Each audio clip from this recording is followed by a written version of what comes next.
How many times are we going to continue to watch history repeat itself? And after everybody gets so emotionally triggered after the fact, we realize that we have been misled. Why are we going to continue to selectively pinpoint people to hold accountable as laws are made to continue to divide us as a race?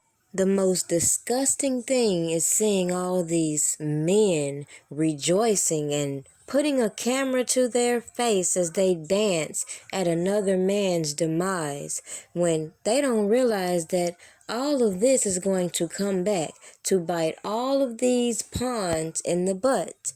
See, they for some strange reason think this is all about these girls when actuality it's not. It's just a way to stir the pot so they can come back around with new laws to excuse the bad behaviors of others while you're distracted by people that look like you. Just watch this clip and I'll be back for the rest of my commentary. I don't expect institutions in America to project positive black male images. Black male images are created through revolution. Through fighting to change the kind of oppressive conditions that have existed here and that exist. And the positive images that we all can be very proud of are movers such as Dr. Martin Luther King, and historically not the Private Turner, Denmark Vesey. What about the Black Panthers, Hugh? The Black Panther Party, notwithstanding. Wasn't that a great boost to the black men in this country? Well, we think so. And of course, we were wiped out systematically. There were about a million pages of information compiled upon me alone. I don't know how many millions of illegal illegal break-ins, but I know I suffered at least 20 or 30 illegal break-ins. There were FBI documents that falsified bank records sent around, and the bank records were then sent around to our supporters.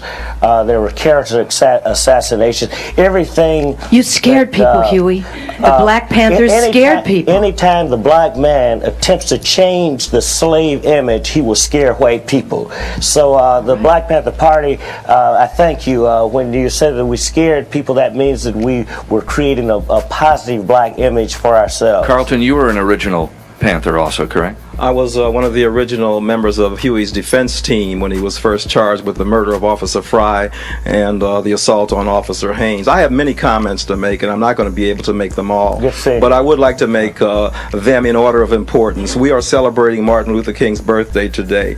I think that we should be, at some point, considering making Huey P. Newton's birthday a national holiday.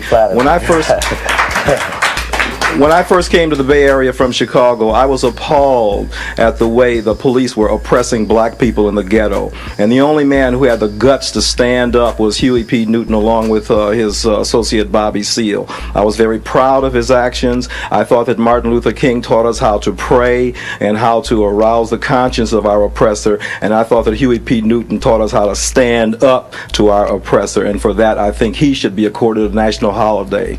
Okay, thank you, Carlton. Yes. You did a nice job with that. Thank you. Ravada.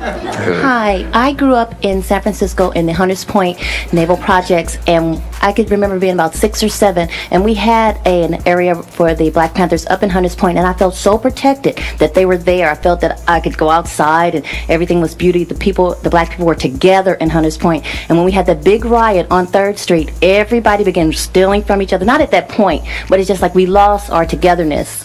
We lost it. Now that you look back over the entire Black Panther movement, are you buoyed by it? I mean, was it a real positive experience? You think it worked? I think that we accomplished some of the goals that we set out for. Of course, that blacks are not free in the United States to this very day, so we have not accomplished freedom. But I hope that we laid down a history that we contributed to the continuing struggle for freedom. So let me get this straight. All these people out here dancing and celebrating feel like the government that is built around corruption, that has a long history of corruption, prove their case beyond a shadow of doubt. And what they did was spend years beating these narratives in your head, never mind the fact that they lacked sufficient evidence to prove it.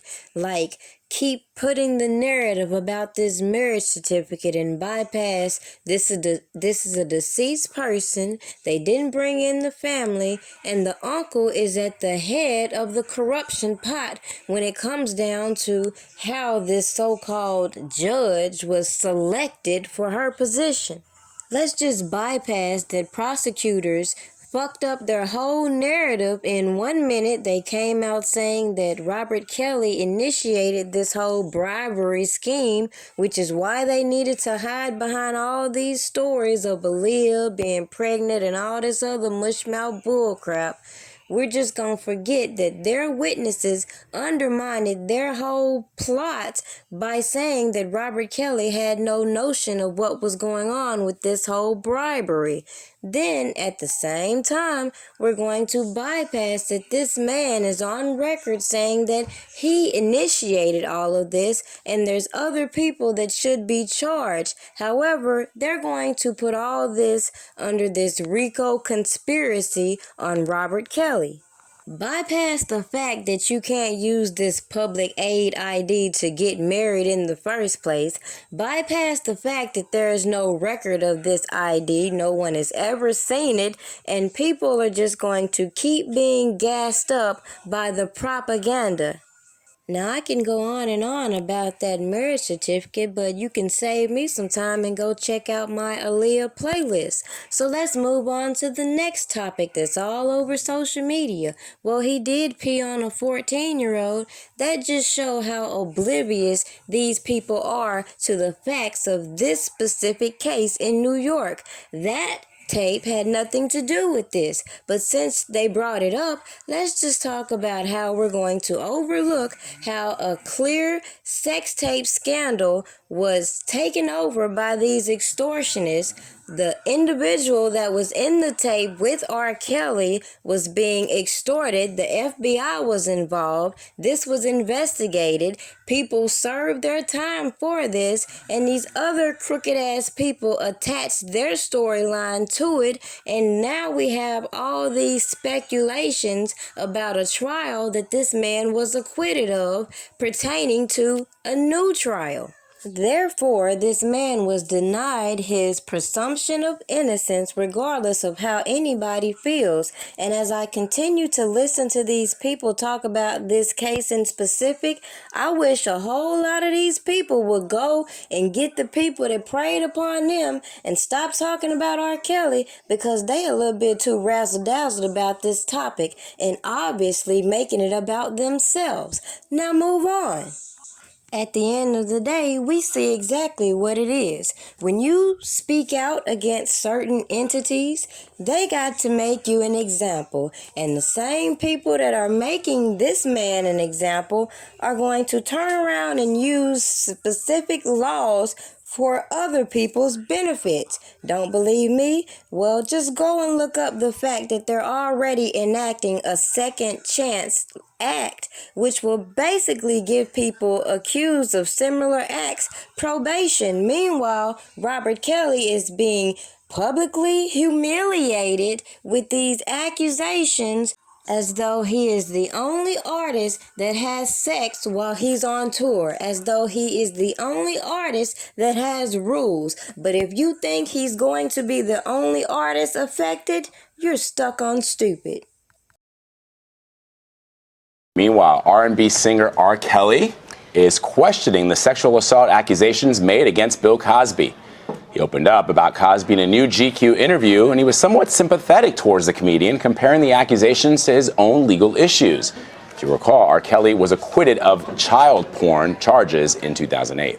In the article, Kelly says there's something, quote, strange about all these women coming forward with accusations decades after the alleged crimes happened. He said, you know why I say that is? Because it happened to me and it wasn't true. Right now, Cosby is out on $1 million bail.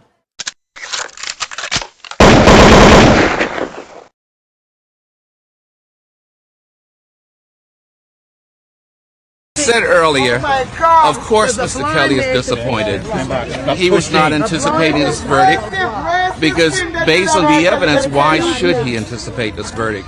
When you go over the discovery, you saw witness after witnesses giving 3, 4, 5 different versions as to what they said happened here. The government cherry-picked the version that they thought would be a continuation of the narrative that was first put out by Cheryl Mack and Surviving R. Kelly. And they cherry-picked a version and ran with that version. They totally ignore the inconsistencies that all of these witnesses gave in their debriefing. They tried, and I guess they successfully did it, was to massage it. But it's a situation we're in. I don't know if I'm more disappointed in the juror's verdict or the government's action in this case. Thank you very much. What happened next, sir? I'm sure we'll be appealing. I'm sure that we're going to pursue his appellate rights, and hopefully the Second Circuit will agree with us and not endorse this conduct.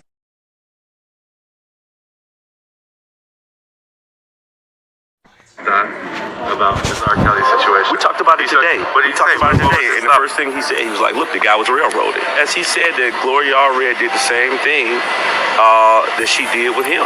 You parade women out and you stir up the public sentiment to go against him. And that's what they did to R. Kelly. My client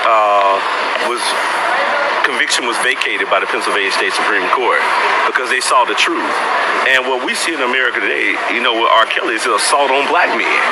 And this is an assault on successful black men who are doing great things. So what we see, like those R. Kelly fans that are sticking by him, hoping that, maybe they look at R. Kelly, or they look at Cosby's case and say, maybe R. Kelly can get off. Maybe there'll be something. Well, look, I see R. Kelly having a strong case on appeal. And I think is Bill Cosby ever brought to trial, he wasn't given bond. He had to sit in jail. We see Harvey Weinstein, who was out on bond. We see the black and white issue. We see this cancel culture issue in America. We've seen it, and we see what the assault on successful black men who have wealth. And that's what we're seeing today. And I think what black people have to do and fans have to do is say no to Gloria Allred and her racist tactics. We see she went after Shaquille O'Neal, Tiger Woods. She only go after black men who have money and success.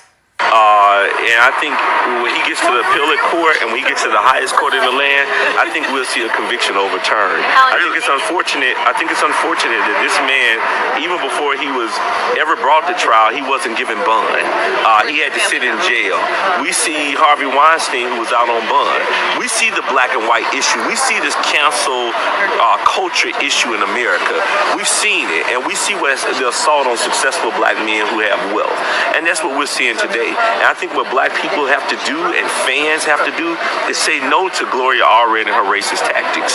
We see she went after Shaquille O'Neal, Tiger Woods. She only go after black men who have money and Cosby personally thought about this R. Kelly situation. We talked about it today. And the first thing he said, he was like, look, the guy was railroaded. As he said that Gloria Allred did the same thing that she did with him. You parade women out and you stir up the public sentiment to go against him. And that's what they did to R. Kelly.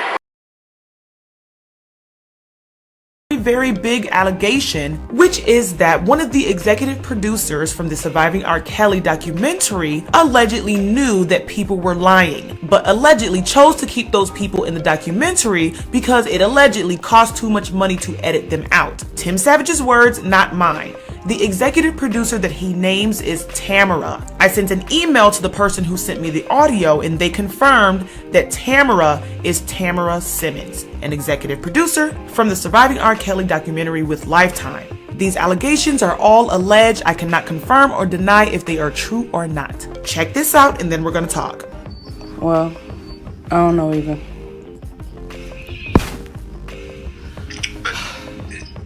She called Tamara after I told her. I said, listen, the truth gonna come out, goddammit. You keep on fucking with my daughter, the truth is gonna come out. You need to fucking leave her alone. Wait a minute. Well, hold on. Back up. So Tamara knows already? Yeah. She know the truth? Hell yeah, I told her. So then I don't understand how they know all of the truth about these people, but they still allowing them to be a part of it. Well, you know why? They have spent over $3, $4, $5 million, and it's too late to edit that shit and take them out. That's some crazy shit. Now I can see y'all and y'all daughters, but if you know that, you know, these other girls are being dishonest, my thing is, what makes you think that it's not gonna come out later and then you're gonna look like a damn fool? Exactly. Even old Obama has some secrets in his closet, and a lot of people don't want to stir those pots. But just keep your eyes open, because you can't believe everything the media tells you. And it's okay to reserve your thoughts and opinions until you have corroborating facts to make it make sense.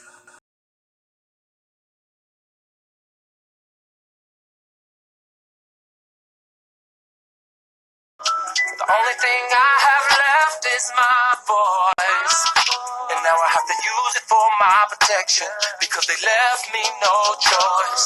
See, my work has nothing to do with my private life, so stay the fuck out of my business and tend to your own damn life. So go ahead, say what you wanna say about who I wanna date, but you won't say that shit to my face, cause you know it ain't shit to say.